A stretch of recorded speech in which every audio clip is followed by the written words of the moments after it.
안녕하세요. 이번 시간에는 중등수학을 공부하는데 개념 독학을 원하는 학생이 사용하면 좋을 만한 교재를 추천해 드리겠습니다. 학원을 다니거나 인강으로 공부를 한다. 그러면 특별하게 개념 교재의 선택이 많이 중요하진 않습니다. 어차피 학원 선생님이나 혹은 인강 선생님이 개념들을 대부분 빈틈없이 설명을 해주시고요. 학원을 다니면 좀 모르는 부분이 있으면 선생님이 추가적으로 개념 설명이나 그런 것도 해주기 때문에 교재의 선택이 크게 중요하진 않은데, 집에서 혼자 공부를 하면서 초등학교 내용이 워낙 쉬워서 혼자서 개념을 읽고 공부했던 학생들은 중학교 수학도 혼자서 개념을 읽고 공부해 보겠다라는 그런 마음을 가질 수가 있습니다. 이때는 교재를 선택하는 것이 꽤 중요합니다.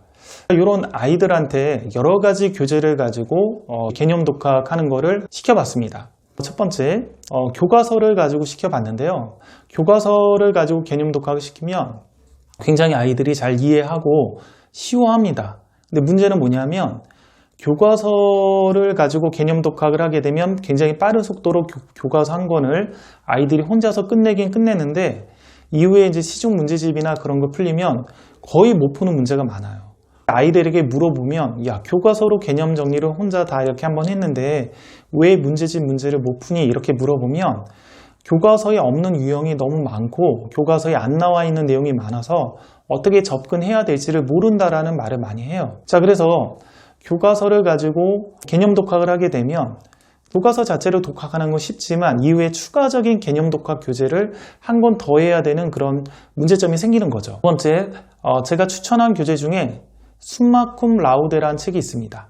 이 책 같은 경우는 수학사도 들어있고요. 수학이 실생활에 어떻게 응용이 되는지도 들어있고, 선생님들이 이 단원 수업을 하기 전에 이 단원의 내용이 뭐고 어떻게 역사적 배경이 되고 어디에 활용이 되고 그래서 나왔다, 이렇게 마치 얘기를 해주듯이 그런 내용들이 재미있게 잘 있기 때문에 독서를 많이 하거나 수학을 좋아하는 학생들이 이 책을 가지고 개념 교재를 쓰면 좋은 책이다 라는 말을 많이 했죠. 근데 이 책 같은 경우는 제가 이제 아이들을 또 시켜봤더니 독서를 좋아하면서 언어 능력이 높고 수학을 잘하는 상위권이나 최상위권 같은 경우는 숨마쿰 라우데로 하면 괜찮아요. 잘하고 응용 능력도 좋기 때문에 문제도 잘 풀고.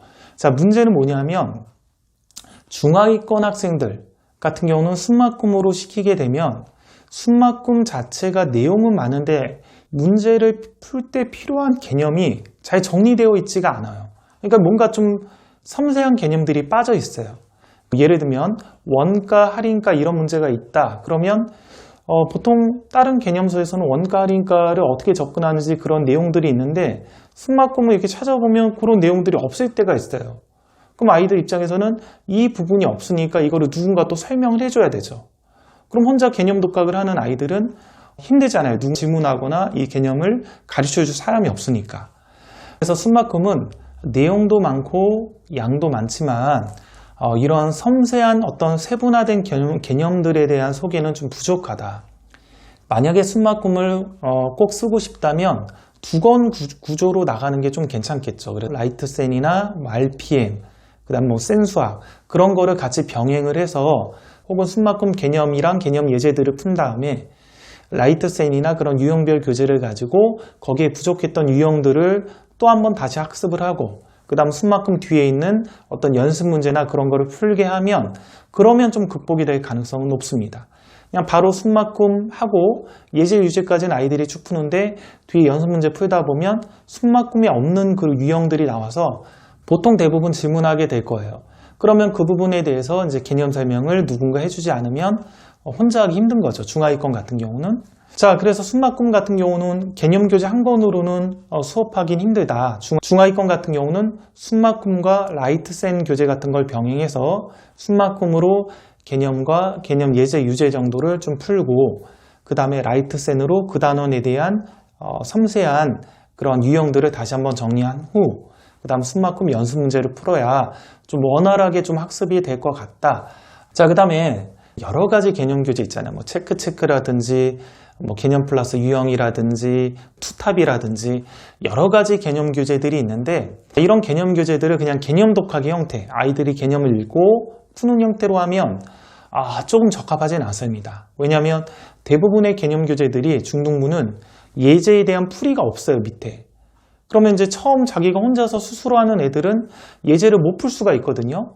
예제를 어떻게 접근하는지, 개념이 어떻게 녹아나는지 그런 해설이 밑에 있어야 그 내용을 가지고 밑에 유제들을 풀면서 개념 교재를 해결해 나가는데, 학원을 다닌다면 선생님들이 풀어주니까 문제가 없고, 인강을 들어도 선생님들이 예제들을 풀어주니까 문제가 없는데, 이렇게 혼자 독학하는 경우는 아주 뛰어난 학생들은 예제조차도 혼자 풀어낼 수 있겠지만, 그러지 않고 평범한 학생들은 예제는 좀 풀이가 자세하게 나와 있는 게 좀 좋아요. 그래서 결과적으로는 여러 권의 교재들을 제가 아이들한테 한번 시켜봤더니 가장 아이들의 만족도가 높은 교재는 개념 원리를 추천합니다. 개념 원리 같은 경우는 개념을 읽다 보면 그 개념에 거의 문제를 풀 수 있는 많은 내용들이 들어있다라고 얘기를 해주고요. 그 다음에 필수 예제가 풀이가 있기 때문에 개념이 어떻게 녹아나는지 필수 예제를 가지고 확인을 하고 밑에 유제를 풀어가면서 스스로 개념 교재를 학습하는 데 충분히 도움이 된다. 그런 얘기를 합니다. 그리고 또 하나, 개념 원리 한 권을 다 끝내고 나중에 유형별 교재를 풀거나 그래도 될 정도로 동시에 두 권을 풀지 않아도 개념 원리 한 권을 가지고 모든 문제를 좀 풀어나갈 수 있게끔 구성이 돼 있어서 좋다. 이런 얘기를 합니다. 아까 얘기했듯이 순막금 같은 경우는 중2권 정도만 되더라도 순막금 한 권을 그냥 혼자 풀기에는 굉장히 힘들다라고 했잖아요. 순막금을 하면서 동시에 한 단원씩 유형별 교재를 병행하는 게 좋다라고 얘기했죠. 그에 반해서 개념 원리는 교과서를 따로 안 봐도 개념 원리만 보더라도 나름 많은 개념들이 거기에 들어있어가지고 빈틈없이 공부할 수 있는 교재다. 자, 그래서 이렇게 혼자 개념을 읽고 공부하는, 혼공하는 학생들한테는 개념 원리를 써보면 좀 괜찮을 것 같습니다.